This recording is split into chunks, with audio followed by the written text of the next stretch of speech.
So I think you may have a good result out of the Thursday meeting in Turkey between Russia and Ukraine. And I believe the two leaders were going to be there. I was thinking about flying over. I don't know where I'm going to be on Thursday. I've got so many meetings. President Trump says the U.S. government is poised to accept an airplane from Qatar valued at nearly $400 million. It's all about the art of the deal. The Trump administration has announced a trade deal has been reached with China. Today we publish a white paper on immigration. I don't think it's right to make those comparisons. It's completely... I'm not saying it is Enoch Powell. No, I'm saying, did he know? Yeah. Did his speechwriters know? Did you know that he was echoing Enoch I don't Powell? know. Take back control. Take back control of all.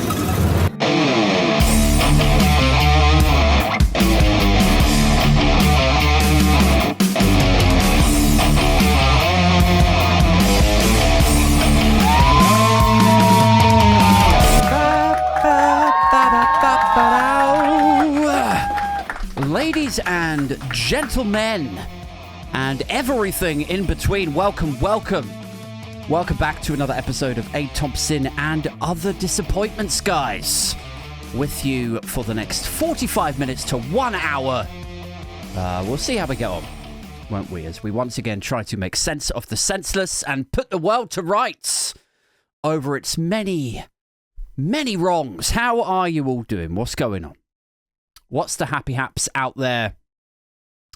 What's going on in Newsland? How have you all been for the last few days? It's been a weird one, hasn't it? The last few days, I think, in Newsland. I just chinged. I don't know if you heard that on the mic there. It was like this. That.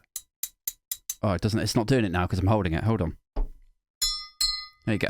Like I'm giving the worst speech at a wedding ever.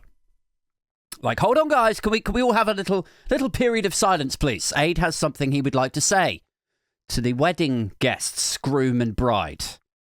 What is it that you would like to say, Aid? I'd like to share my thoughts on the increasing rightward shift of the UK Labour Party. I don't think this is really the time and place. No, you hear me out. Hear me out. I can make it funny. I can make it into a fun, entertaining wedding speech. Anyway. So yes, that's been the main story of the day / week / however long this rightward shift has been going on for. Is it not? Is this depressing movement towards the reform space of the political landscape that we are all observing from what used to be the UK's Labour Party? Honestly, I reckon Lee Anderson's gutted, isn't he? At this sort of fascist shift, this Faragian bent that Labour are on. Now, like, imagine being Lee Anderson running away, ultimately to reform. I know he stopped off at the Tories on the way. Imagine leaving Labour and ultimately running away to reform, only to find out that Labour just basically become reform anyway. I bet he's like, oh, I could have just stayed where I was. Could have just stayed where I was and waited for the party to become my final destination. If you're not that politically plugged in, basically what's happened is there were some local elections. The Labour Party didn't fare too well. And this has put the frighteners on their internal staff, their comms guys, their strategists, who are like, oh, Jesus, we've lost a few councils. So we have. So what can we do to win those people back? Like what kind of people are they that are running for the hills, like abandoning the UK Labour Party? They're the Red Wall types, are they? They're Red Wall types, like Lee Anderson, that sort of vibe. Okay, so they've left Labour and they're running towards Nigel Farage. And what is Farage all about? He's all about immigration, isn't he? Bringing down net migration numbers, harpooning dinghies in the middle of the English Channel. It's sort of, Tommy Robinson, but in a pinstripe suit is how I think I heard him described a few months ago. It's Tommy Robinson, but just with a slightly more professional, well-spoken, privately educated tone to him, to his movement. And so, off the back of these local elections, the Labour Party are like, right, well, what can we do to re-attract those voters back? How can we stop the bleeding? And so they decided, even before the local election results were counted, they decided that they were going to go on this big PR campaign. Sky News, BBC News, ITN, all of Fleet Street, all of the newspapers, all across GB News, Talk TV, you know, all of the usual mediums of tedium, and they were going to bang the immigration drum and talk vociferously about how seriously they're taking it.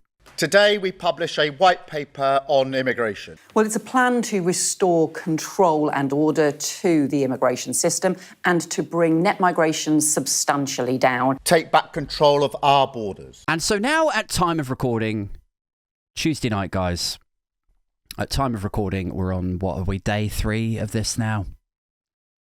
Day 3. So the first one was Sunday. That was Yvette Cooper on the Sunday sofas. Then Monday was Keir Starmer's speech. It's now being referred to as, not dissimilar to Enoch Powell. I don't think it's right to make those comparisons. It's completely different. And the Prime Minister said... I saw one guy on Blue Sky earlier this morning saying, he said he's not a political strategist. He said he's never worked in Labour PR or Labour comms, or indeed any political comms function or department. So he said he didn't want to throw stones. He didn't want to criticise too harshly. But he said, if you have to start your day by defending the Prime Minister, like being like, he's not Enoch Powell. And this is why. This is what, let me explain to you why he's not Enoch Powell. I mean, it's not a great start, is it? Doesn't bode well for your Labour. I will remind all of the listeners, this is a Labour Prime Minister, right? Labour. Somebody that the newspapers called woke only a few months ago, said he was a Marxist, socialist. Can we end socialism in the UK? They would all tub thump about on their GB News shows, their Daily Mail or Mail on Sunday columns. And now here he is up there behind a podium, and like the day after, his own staff are having to defend him. Like, he's not Enoch, though. It's totally different to Enoch Powell, and let me explain why. I agree with the guy on Blue Sky. It's not a good start. So that was the speech yesterday, and now today, as I mentioned on this morning's alternative paper review, today is the reaction, isn't it? Today is, there's 2 instances of reaction to this sort of thing, aren't there? There's the first one, the immediate one, which is what we're seeing, what we saw today. As I say, time of recording, Tuesday night. The immediate reaction is from, the Daily Mail, the Daily Express, the Telegraph, all of whom you would think would be singing his praises, wouldn't you? I mean, if, what am I into? I'm into grunge and hip-hop. If somebody I don't like suddenly starts telling me how much they love grunge and hip-hop, or programming, or how interested in politics they are, if they start voicing the same or similar interest to me, you would think I might start to warm to them. Wouldn't you? Depending on the reason why I didn't like them in the first place. But that is not what is happening today, off the back of the Labour Party's pivot into far-right rhetoric, into all of this island of strangers rhetoric that we saw, that we heard yesterday. In actual fact, in reality, the immediate reaction is one of disbelief. It's the right-wing rags saying, we've heard it all before, we don't believe you, or you're being disingenuous because you're Labour. We know that you don't really think this, and you're not really going to try to do this. It's just lip service. What was the other thing? The front page of the Daily Mail today. Oh, yeah, no, that was it. Look, Labour's taking us all for fools. Like, they're giving you everything you want They're talking about like drastically, radically cutting down on net migration figures to the detriment of British public services, to the detriment of social care, of the NHS, which you also hate, by the way, the Daily Mail. They're giving you everything you want. And still, it's not good enough, is it? It's never good enough. Labour must be taking us for fools, they've responded. And it's kind of funny, isn't it? It's kind of funny. Like, the accountability that Labour are greeted with, that they're faced with, even when they gift wrap a policy or a suite of policies back to the right-wing rags to try to curry favour, to try to tickle those bollies. Fluff the fascists, Keir. The amount of accountability that they're faced with when they say this stuff, like, yeah, we're going to withdraw carers' visas. We know that you're 130,000 short. We know that it's a drastically underfunded, overwhelmed sector. So, you know, really in any sane world, in any sane country, we should be looking at ramping up immigrants to come over and plug the skills gap, right?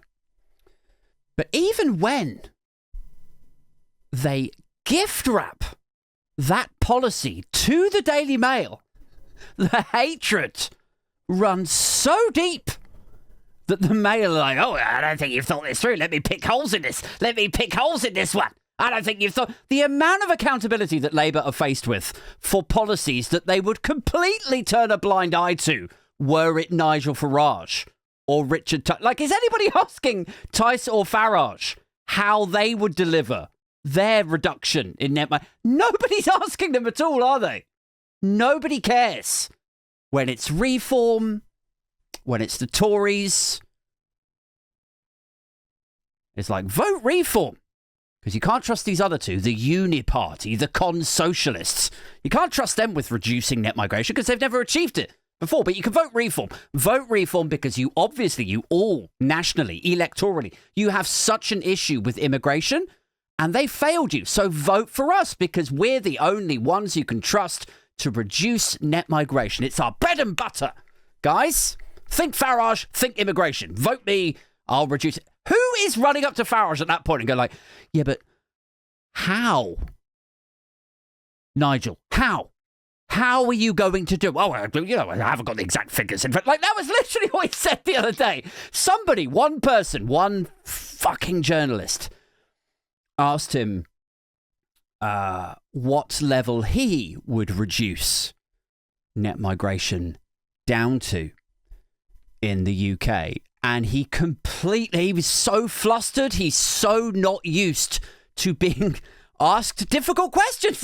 Nobody ever asks him any difficult question. He just slithers and ribbits his way onto LBC with Nick Ferrari and he just has his tummy tickled for 45 minutes and then he's on his way again. But on this occasion, this one journalist said, how would you do it and what number would you reduce it down to? And he was like, well, I don't have the exact figures right in front of me. It's like, oh my God, then what are we even talking about? If you're the genesis, if you're the guy, the crux of this entire immigration debate, and Labour are chasing you and the Tories are chasing you, and you don't even have any fucking idea what you would reduce it down to, then what are we even fucking talking about? Christ. Will you put a cap on the number of people who can come in under your essential skills exemption? I can't tell you the numbers right now. I don't have all the figures. What I can tell you is anyone that comes in will not be allowed to stay long term. So you are committing to a cap on the numbers of people? You ask me in 4 years' time. All right, ask me in 4 years' time. You can play whatever silly games you want right now. Anyway, let's move on, shall we? That's enough talking about Labour's rightward shift. People, I feel like I've said my piece about that. You know, I've put my predictions out. Drew my line in the sand yesterday. I was like, I will be pushing people to vote tactically to remove Labour MPs if they continue this trajectory. I said, you're chasing the Reform vote on this ill-founded idea that Britain is anti-immigration when we know poll-wise that we're not. You know, we're actually quite a liberal-minded country. So I said, by chasing that reform vote, actually what you're doing is turning off your liberal, like would-be Lib Dem or would-be Green voters, and probably a lot of your own MPs. So in chasing that, you will probably lose voter support and lose polling. So I've drawn my line in the sand. I've made my prediction. I think we should circle back in 10 days or 2 weeks. Let's see what the output of this ill-advised campaign is, I think, guys. So let's move on. I want to draw your attention over to Fox News, guys. The week in MAGA. The week in MAGA. One day I will actually get around to creating my own jingle for that, won't I? But not today, people. Today we are looking at Fox News, and let me just set the stage for you, set the scene. The president in the United States of America is a gentleman by the name of Donald J. Trump. You know that already. But in arriving at the White House for his second term, your boy Donnie, one of his flagship policies, if not the flagship policy, was to implement tariffs.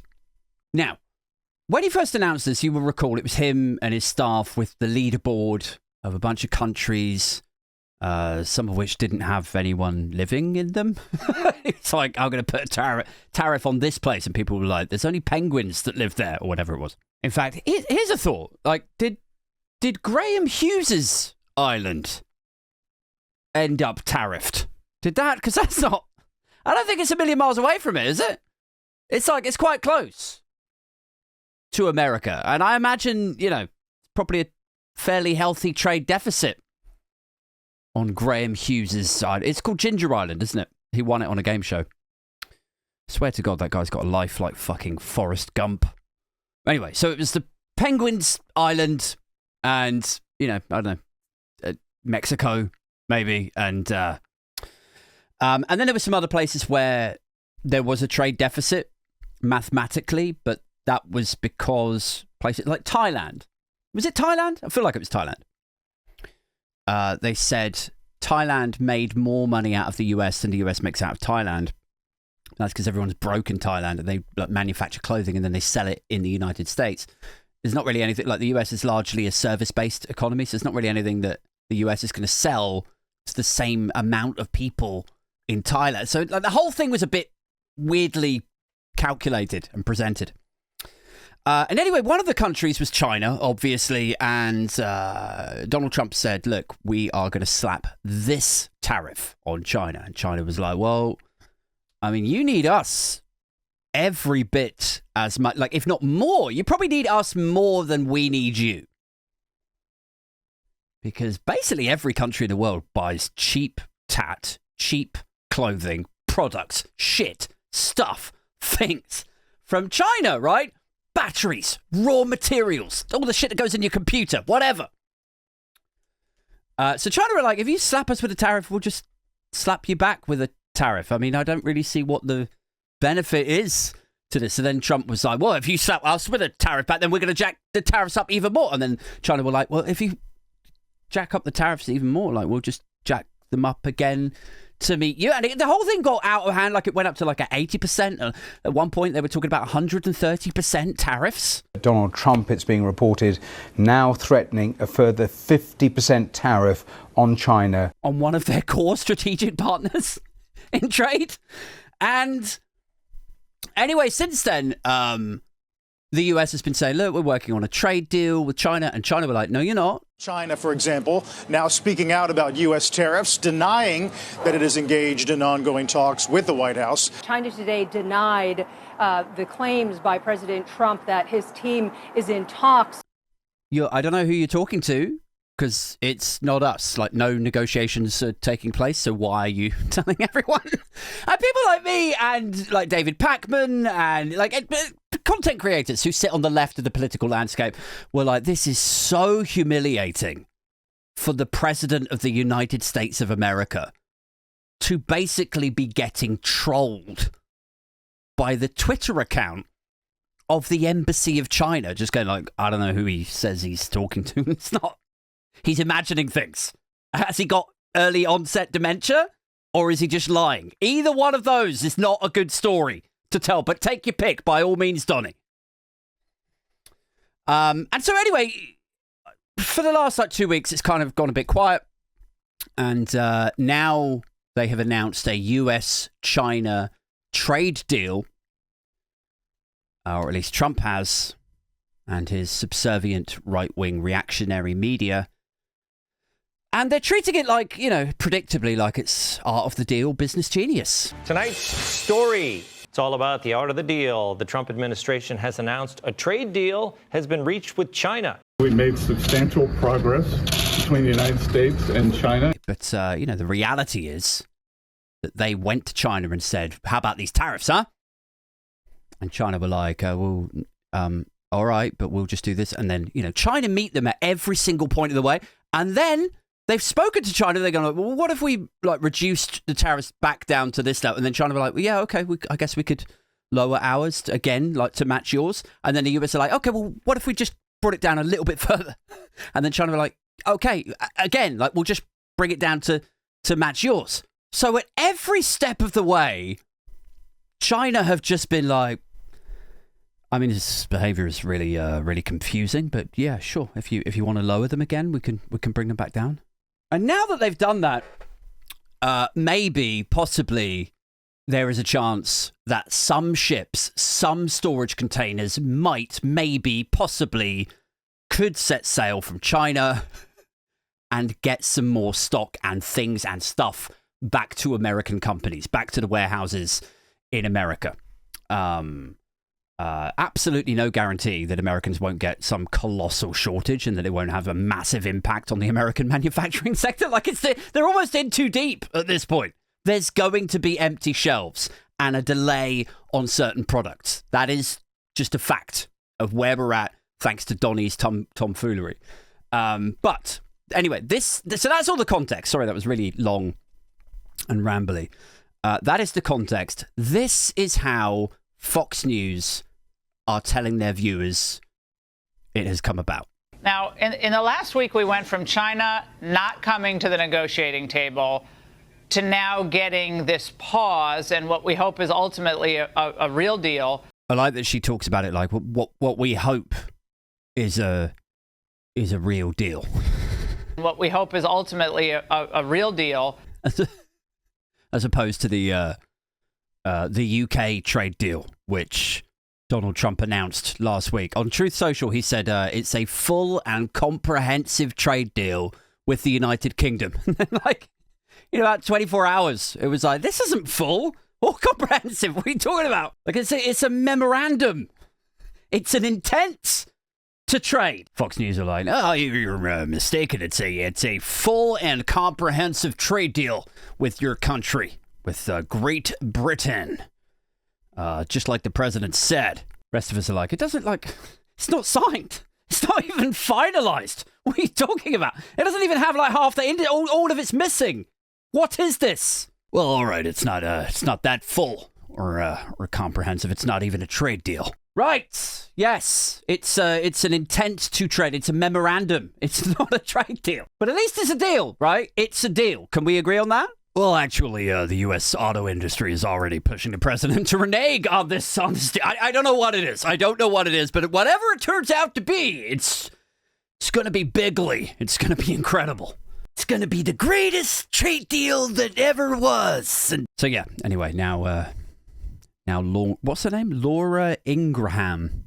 Laura Ingraham is in a position where even just presenting anything to do with trade, now she has to be like, this one's real. This is totally real. As I understand it, this one is totally good and real. So take us inside and what really happened to get us to this moment. The first thing to understand is that there's been a lot of work behind the scenes that went on before we had these meetings, outreach, official and unofficial, between the two sides. So this is where he's putting out the idea that there was some sort of secret back channels conversation or negotiation going on. I assume that's what he's trying to do here?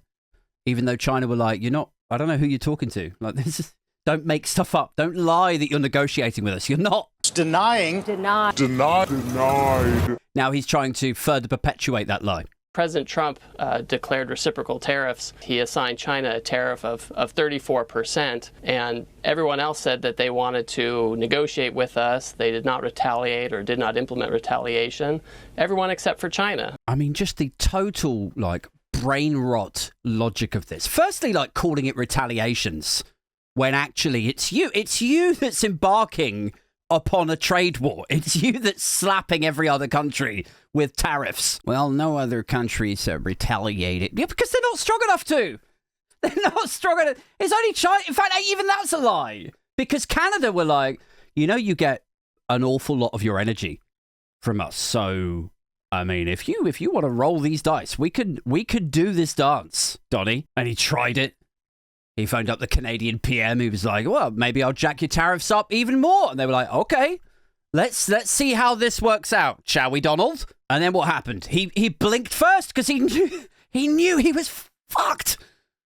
So it's not true to say no other countries retaliated. Canada did, and Donnie backed down. China did because they are strong enough to push back. So everyone else said that they wanted to negotiate with us. They did not retaliate or did not implement retaliation.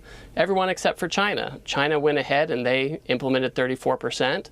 The president needed to make sure that his action was going to work, so he had to adjust it again upwards. And what he means here is they met him on his terms.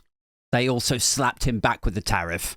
And then Donnie panicked and he was like, oh, I'll jack up my own tariffs then to even higher. China started escalating, and so that's why... Yeah, China.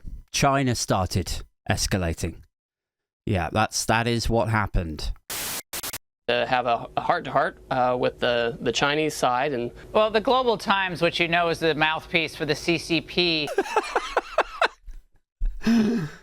the Global Times is the mouthpiece for the Chinese Communist Party. Laura Ingraham on Fox News, which is little more than a Donald Trump fan club YouTube channel now. That's basically what it is. When was the last time you saw Fox News criticize Donald Trump? And this bitch has got the gall to be like, oh, well, the Global Times, which is basically a mouthpiece for the CCP. So can you even believe anything that they say when it's so obvious that they just spew out propaganda? I don't know, Laura. Oh, that's a tricky one. Would I believe a news outlet that was obviously a propaganda machine? Oh, that is, yeah. Do you know what? I just don't know if I would, Laura. Wrote today that this also shows that through the fight and talk during this period of time, the U.S. now has a deeper understanding of the correct way to deal with China. But not only that comment, but a lot of headlines, I know you've seen them, that this constituted the administration backing away from an untenable tariff position. Oh, careful, Laura. Don't go picking that scab. Have you got board sign-off to ask that question? That's not going to be a comfortable one to answer. This representative of the Trump administration. What do you say about this idea that you had built up a really untenable trade position with your ill-thought-through tariffs, and actually this is the Trump administration walking off with your tail between your legs, you fucking morons. What do you have to say about that sort of question, that line of questioning? That is only forgivable if it is the pretext to allow this guy, whoever the fuck he is, to sort of dig them out of that assertion. Like it sounds like she's holding him to account, but actually she's just giving him a sort of like blank page to then funnel out some more misinformation. So let's hear what the excuse is, shall we? The administration backing away from an untenable tariff position, and that y'all were forced back on your heels by the Wall Street response and by the business response to what these tariffs were doing to some of their critical goods that they needed to manufacture here in the United States. You know what? That's actually quite a full and comprehensive question there, Laura. I'm excited to hear what his answer is to this. Let's check it out. Well, Laura, the critics, we keep disproving them so quickly, they just can't keep up. Remember, just like I said, the president imposed a 34% tariff on China originally and very quickly moved to a 10% pause on the world. And by the way, his entire campaign, he said he wanted to put a 10% global tariff on the world with higher tariffs on China, around 50, 60%. That is not, that's not an answer. That's a recent history lesson, isn't it? Like, is it true that you backed down from this tariff situation with China because of the business community applying pressure? Because they were worried about their products, their services, their manufacturing, their stock prices. Is it true that you didn't think this through and so now you back down? And by the way, his entire campaign, he said he wanted to put a 10% global tariff on the world. And he's just reminding us that there's a 10% tariff on everyone and that there was a big tariff on China. Like, that doesn't... You're not answering the question, mate. And guess where we are today? All in on China, it's about 50%, and it's 10% all the world. So he's doing exactly what he said. But he's not. Like, that's the whole thing. It's like they've slashed the tariffs for 90 days. And, you know, we know from things like the TikTok ban, like when he says, I'm going to pause it. I'm going to pause the TikTok ban for a period of 90 days. We know it basically means indefinitely, don't we? So he's not doing what he said on the campaign trail. Things have changed. Was it because of the business community applying pressure? Can you answer? So he's doing exactly what he said. The only reason that the tariffs went so sky high to begin with was because of Chinese retaliation, which was disproportionate and inappropriate. Chinese retaliation was disproportionate and inappropriate. I wonder what the Global Times headline will be about this piece tomorrow. Is this the correct way to deal with China, do you think? To pretend that them meeting you on your own terms is disproportionate? It's disproportionate and inappropriate. This is... So you see why I wanted to show this to you? This contortion, this mutilation of the reality that has happened. And instead it's being funneled out to Fox News viewers, to Republicans in America, as though this is reasonable, it's sane, it's the output of the business genius art of the deal guy. It's lunacy, isn't it? It's fantasy, start to finish. Anyway, what else is going on in Magaland this week, guys? There is talk that Donald Trump might jet over to Turkey on Thursday this week to lend a hand in the very sensitive, long overdue negotiations between Volodymyr Zelensky and Vladimir Putin. So we have that to look forward to. You will, of course, you know, as the well-informed viewers or listeners that you are, you will be very aware that Vladimir Putin invaded Ukraine illegally, breaking international law, murdered tens of thousands of Ukrainians. All for access to logistics routes, gas pipes, natural rare earth minerals, all of the usual, right? So he's very much the baddie. I think that much is clear.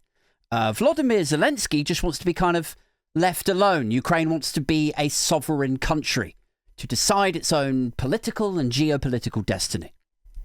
And somewhere in between those two, we have to find a solution. And I don't know about you guys, but I am really psyched. I think, you know, Mr. Business Genius Art of the Deal here, who, you know, he's obviously done an incredible job renegotiating those tariffs. Proportionate and inappropriate. With China. I mean, who could be better? I'm pumped, guys, to see what he could contribute to that negotiation that is coming up on Thursday. Keep your eyes peeled for him flying into Turkey in his brand new Gulf-funded bribe jet. Is another development, which is absolutely insane, guys. Even by Donald Trump standards, even by the crypto king himself. Like, if you cast your mind back, right, just at the election in November, he launched his Trump coin. Do you remember that? And he and his sons were like amping it up on Twitter. And, you know, buy Trump coin, buy Melania coin. And then, of course, as night follows day, as soon as the hype is over, they pull the rug on these digital crypto assets, and they're worthless, and people have lost their life. I don't know why I'm laughing. It's not funny, right? They've been fooled. They've been hoodwinked. They've lost their life savings, some people. A fool and his money are easy to part, so the saying goes. I'm probably butchering that. I don't know actually what the saying is. But if you thought that was dodgy, I mean, now look at Donald Trump. He's literally taking receipt of a $400 million private jet, which he will... Apparently there's no strings attached. Apparently it's just... They're just giving it to him out of the goodness of their hearts. So they are. That the president will use a Qatari aircraft as a gift, as his presidential plane. And when faced with questions, faced with accountability, the likes of which only Labour could really understand this week. Basically, he was questioned at a press conference, like, why have you accepted this golden jet from Qatar, from this Gulf state? Why have you say, oh, okay, yeah, I would quite like a private plane. Yeah, that's very, very kind of you. Like, why have you accepted it? Don't you think it's a bit dodgy? And even if, like, I mean, this is always the question, isn't it? Even if it's totally innocent, even if whoever the Qatari prince or sheikh or emperor, I don't know much about Qatar's political setup. You've got me. I'm busted. Fine. But even if this individual, whoever it is, wasn't expecting anything in return for just handing over $500 million worth of golden plane with spinning rims on it, diamond and silver propellers, even if there was no expectation of some sort of, I'll scratch my back, or I'll scratch your back if you scratch my, quid pro quo, to not even understand the optics of it. Like, wouldn't you just say no just for the optics of this? But interestingly, for a group of people like MAGA, like Republicans, just like their culture war Tory or culture war reform types over here, for people who are absolutely punch drunk on symbolism any other day of the week or year, they don't seem to have any issue with looking at the symbolism, the optics of a deal like this. It's really quite the anomaly. Appears to be the one instance where the symbolism of something is actually not much of a problem for Donny, for MAGA. And so, yes, when he was faced with questions about this, he says, this is on Sky News, Trump says it would be stupid not to accept the Qatari plane, as the jet is already in the US. Critics of Donald Trump's move to accept an Air Force One replacement from Qatar have warned that it threatens to turn a global symbol of American power into an airborne collection of ethical, legal, security, and counterintelligence concerns. So say his critics. I mean, that's the other thing, isn't it? It's like, if you just accept these gifts, these transportation devices from other nations that, look, I don't know everything about Qatari politics. I think I've made that clear. But let's say it is somewhat critical of America's steadfast support of Israel, ploughing into Gaza, murdering Muslims. Let's just say for a second, like, maybe Qatar might have something to say about that. Wouldn't you be at least a little bit nervous about putting the President of the United States in a plane, funded and just handed over by them, against a backdrop, in a world, in a modern, unstable, geopolitically chaotic world, the likes of which, Even our own manufactured limos that our Prime Minister travels in the United Kingdom has been bugged to fuck. It's been espionaged out by Chinese spies, right? That has happened in the UK. Are we really supposed to believe that other nations wouldn't bug or maybe do something even worse to the plane that's carrying the President of the United States? Like, it just seems so fucking amateur. To accept this bribe is patently what it is. To ignore the optics of how dodgy it obviously looks. And to ignore or turn a blind eye to the security concerns. Like, it's absolutely bewildering. These people are fucking learners. Guys. I mean, I'm not saying that Qatar or the Qatari government or Qatari princes or sheikhs or emperors or whatever, I'm not saying that they're adversarial nations. I'm not saying that. I'm just saying that if they did have some sort of issue with America's unwavering support of the genocide of Muslims in Gaza, if they did have at least a passing sympathy with some of the concerns of the 9/11 hijackers, for example, who also, like, I don't know if you remember this, because obviously it's a long time ago, right? It's like 20 years now. But one of the key drivers from, like, Bin Laden and his merry band of men was that, like, they've seriously took issue with America's support of Israel. And Israel's aspirational at that point expansion. They really hated Israel, and by proxy, by extension, they really hated America. So, like, I'm not saying Qatar are Al-Qaeda. I'm not saying that at all. I'm just saying that if they did have some sort of sympathy, would you accept a fucking plane from them? Have you done your due diligence here, Donny? I don't know, man. And of course, somewhere in the background, you got, the Bidens, haven't you? The Bidens just wondering how the fuck. After, like, what was their biggest crime? What was Hunter Biden's biggest crime? What did he do wrong? Right? He smoked some crack. Okay. Fine. He smoked a bit of crack. He maybe allegedly, reportedly had sex with, ladies of the night. There was some sort of Ukrainian boardroom job or something, wasn't it? And then people were saying, like, oh, he only got the job because of who his dad was. I don't know if Republicans, especially MAGA, I don't know if Donald Trump is in much position to criticize Hunter Biden for only being where he is because of who his dad was. I mean, that to me never really fully stacked up.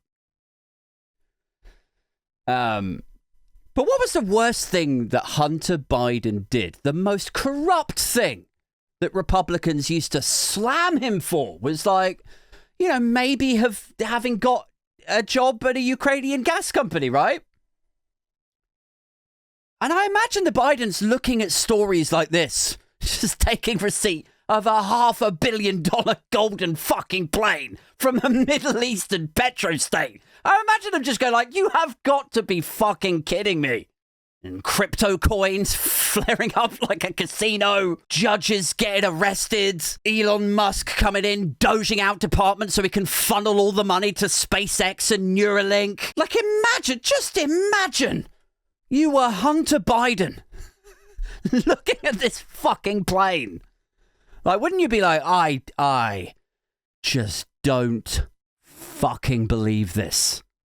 Anyway, you will be relieved, might be the word, surprised, probably a better word for it, to learn that some of MAGA have actually voiced their disapproval for this bribe, is what we are calling it, aren't we? Some of MAGA have actually put their head above the parapet and they have voiced their concern about this private jet, guys, which is proof positive if ever it was needed, that, even in a personality cult like the Republican Party, now, as much as they love Donnie, as much as they can't get enough of your boy Donnie, as much as he's the star of the show, guys, they really love Donald. They do, but they really love racism. They really do not like Qataris, Saudis, Iranians, whatever. Anyone that comes from that neck of the woods, the hate for them trumps your boy Trump. It's weird. Take a look at this. Even some conservatives find themselves having a hard time justifying the fact that Donald Trump is accepting this palace in the sky. So this first one is from Laura Loomer, and she says, I love President Trump. She says, I would take a bullet for him, but I have to call a spade a spade. We cannot accept a $400 million gift from jihadists in suits. This is on Fox, not Fox News. Fox, but like local Fox. Concerns are being raised over the U.S. government accepting a gift of such high value. However, the White House insists the unprecedented arrangement is legal and without an expectation of anything in return. The Qataris fund the same Iranian proxies in Hamas and Hezbollah who've murdered U.S. service members. Trump announced Qatar is gifting the Department of Defense a $400 million luxury Boeing 747 jumbo jet. Mark Levin, he just added ditto. Eric Erickson, who has been more willing to criticize Trump, says the Qatari government is not our friend, cooperates with Iran and its proxies, and funds terrorism and pro-terror propaganda. I mean, it really puts it into perspective, doesn't it? Like, I rip and roast into like the shit British version of things quite a lot on this channel, on this podcast. But it really does, it paints a picture of just how much smaller value, how much lower rent British politics is versus America. Not just in terms of like the gifts that like people internationally would give to a UK government, but like in terms like how much trouble did Keir Starmer get into for just accepting a suit? Just a suit that was worth like, I don't know, £1,000, $2,000 and some new glasses. And everyone's like, oh, this is beyond the pale. Keir, you should know better. This has corrupted you. Meanwhile, overseas, they take delivery of a fucking $500 million golden plane from Qatar. And the Republicans are like, no, he only works in the interest of the American people. It's not corruption. It's totally not corruption. And I was watching, I think it was a Young Turks thing about this earlier. And they were saying what's really interesting about it is that for all the criticism that is being tabled, that is being levied at Donald Trump for taking receipt of this plane, none of it is rooted in a disgust at the obvious corruption of it. All of it is just like anchored in racism. Like none of it is to do with like, well, the optics don't look good. It's an obvious bribe. And, you're going to open yourself up to speculation to the American people that you are corrupt, that you're doing something for the Qataris. Because if they do broach that subject, if they do crack open Pandora's box around the subject of campaign finance or donations, well, that is a really fucking interesting conversation to have, isn't it? Against the backdrop of Elon Musk funding Donald Trump's fucking campaign to the tune of $300 million himself. It's like if the conversation moves towards campaign finance and political corruption and who you take donations from to the tune of hundreds of millions of dollars, that is an awkward fucking conversation. So no. Let's just give the people what they want and gift wrap this in racism. Give the people what they want, lads. It's like, this is American Politics 101, isn't it? You'll have an American senator or congressman or someone, and they'll walk up to the Standards Committee or whatever their equivalent of that is. And they'll be like, yeah, I just wanted to check in. I just did something, and I'm not sure if it's all right. And the committee will be like, "Well, what did you do?" Right, I look after the Lincoln Park district of D.C. District 13 or whatever. And I'd be like, yeah, sure. Wait, what is it you did? Oh, well, I sold a school. I don't think you're supposed to do that, but I sold a school to my friend down the road. Oh, yeah, I mean, sounds like something a senator would do. Yeah. All right. Okay, so there's no problem with doing that. I can do that. Yeah. Yeah, no, you find it. He's not your friend. He's not a Muslim, is he? Oh God, no! Oh my God, no! Can't you see the red cap? Oh Lord, I can't believe you would even ask me something like that. No, he's not a Muslim. Right, but why did you even bring it up? I'm busy here. Why did you even tell me about it? You know, they only give a shit because it's the Qataris, because it's someone who they think superficially looks like a terrorist. That's where the problem is, guys, not the corruption. Definitely not the political and campaign finance corruption. Prince Andrew's a nonce-burger. Anyway, guys, we've got just enough time for a slightly weird, kooky news story. It's not totally unrelated to the Trump administration. I found this on NBC News a short while ago. Check it out. Pentagon spent at least $21 million on flights to Guantanamo, which currently holds only 32 migrants. $21 million they've spent on flights taking migrants, or people that they think are illegal migrants, to Guantanamo Bay. And there's only 32 of them. 32. Migrants have cost $21 million, guys. I mean, where is the Department of Government Efficiency when you fucking need them? Like, how? How is that efficient? What kind of problem are you trying to solve when it costs you $21 million to fly a half-empty First Great Western carriage worth of migrants to Guantanamo Bay for that fucking amount of money? 21 million. Jesus. I mean, the thing about this is like, if you bring this back down to the base level racism, which it seeks to placate, a policy like this, right? Because that's all it comes down to, is they want to fly illegal migrants, or people they think are illegal migrants. They want to fly them off to some foreign isolated jail, Guantanamo Bay, or, you know, if you believe Trump last week, maybe Alcatraz. Because people in the Bible Belt and the Rust Belt, people who feel like America has let them down, they really love the idea of scrounging goddamn illegal immigrants draining the system, being rounded up, stuffed on a plane, and then trapped on some sort of like little island jail. They like that. They like the cruelty of it. But if you pan out a bit and you play with this idea that these illegal immigrants are draining the system, you know, through their, I don't know, doctor's appointments, or maybe they're using up housing, they're renting apartments, and so there's a crunch on the supply chain, and now it costs you and your kids more to rent an apartment. If it's something like that, they're using up resources, they're draining the system. If that was actually your concern as a MAGA Heartlands Republican,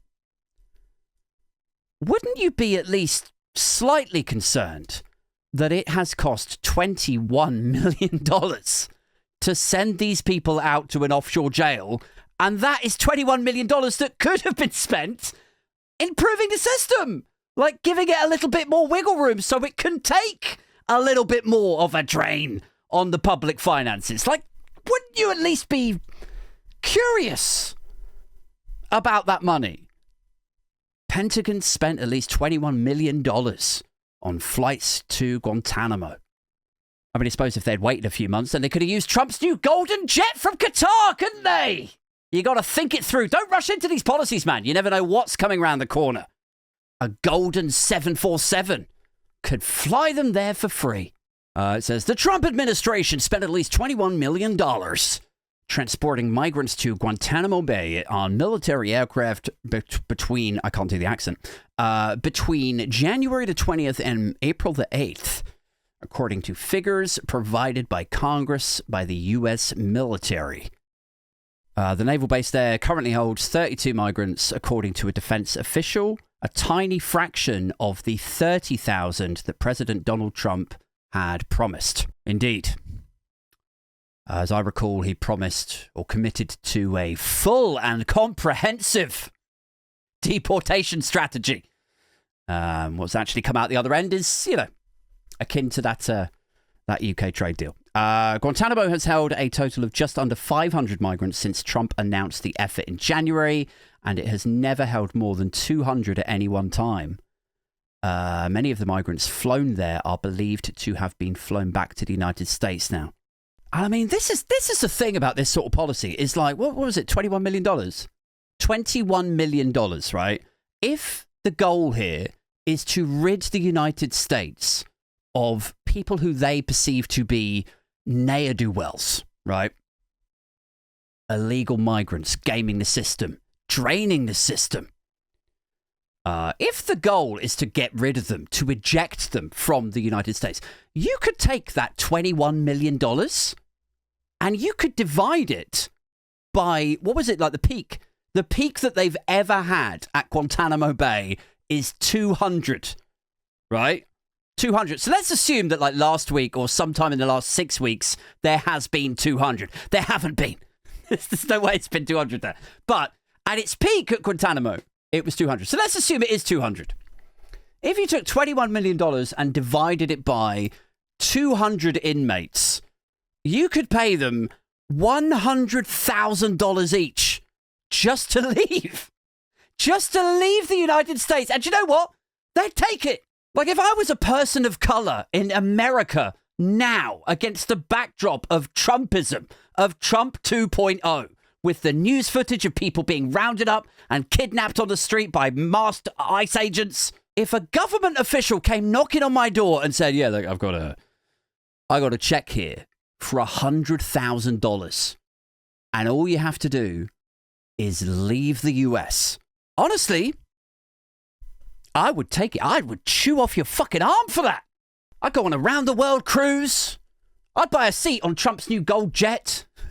Go for a round-the-world ticket, drop me off in Turkey just in time to see him fuck up the negotiation. Oh, I was going to talk about that. I completely lost track, as per usual. Drop me off in Turkey just in time to see Trump walk through the door and attempt to broker peace between Putin and Zelensky and showcase the same negotiation skills that he's exhibited with China this last couple of weeks. Like, what's his negotiation strategy going to be with Ukraine and Russia? How's he going to negotiate that? How's he going to whip out art of the deal shit with those two? Like, if it's anything like China and the tariffs and all of that shit, it's legit. This is how it's going to go. It's going to be like this. Right, what is it that you want, Vladimir? I want my country to maintain sovereignty. I want it to be its own independent democratic nation. Right, and what is it that you want, Vladimir? I would like to absorb Ukraine into Mother Russia, back into the motherland. Right, well, what if you just had Crimea, Vlad? No, that is not going to work for me. What about Crimea and Donetsk? Also, no, I am not budging on this. Well, Donetsk, Crimea, and all of the eastern part of Ukraine. No, absolutely, I want all of Ukraine to go into motherland of Russia. That's when Trump pulls out the art of the deal and just goes, I tried my best. I really negotiated and I've come away with a great deal. Sign here, Volodymyr. That's what we could expect. It's all about the art of the deal. That's it for this one, guys. Thank you so much for tuning in. This one, of course, goes out to Patreons and YouTube channel members 2 days before everybody else, and then it bleeds onto Spotify and Apple Podcasts thereafter. If you're coming to the in-person meetup, that is to say, if you are a member of the Patreon and the channel, that is on Saturday, June the 7th in East London. More details to follow. If you're not a member of the channel yet, you do get Discord access. You get a Skype one-to-one with yours truly. You get to come along to the in-person meetups. You get episodes of the podcast 2 days before everybody else. You get credited at the beginning of the live shows on Friday. A bit like this. Now, if you're watching this, these are your names. If you are on the, I think it's the £5 tier, isn't it? And upwards. I always forget. But yes, you get credited like this, guys. Anyway, that's it for this one. I'll be back tomorrow. For another alternative paper review in the morning, and I'll be back on Friday night. So, if you're in the mood for a live show Friday night, that's 7:30. I will see you all then. Keep it booge, keep it influencer, and I am out. This motherfucker. Ciao.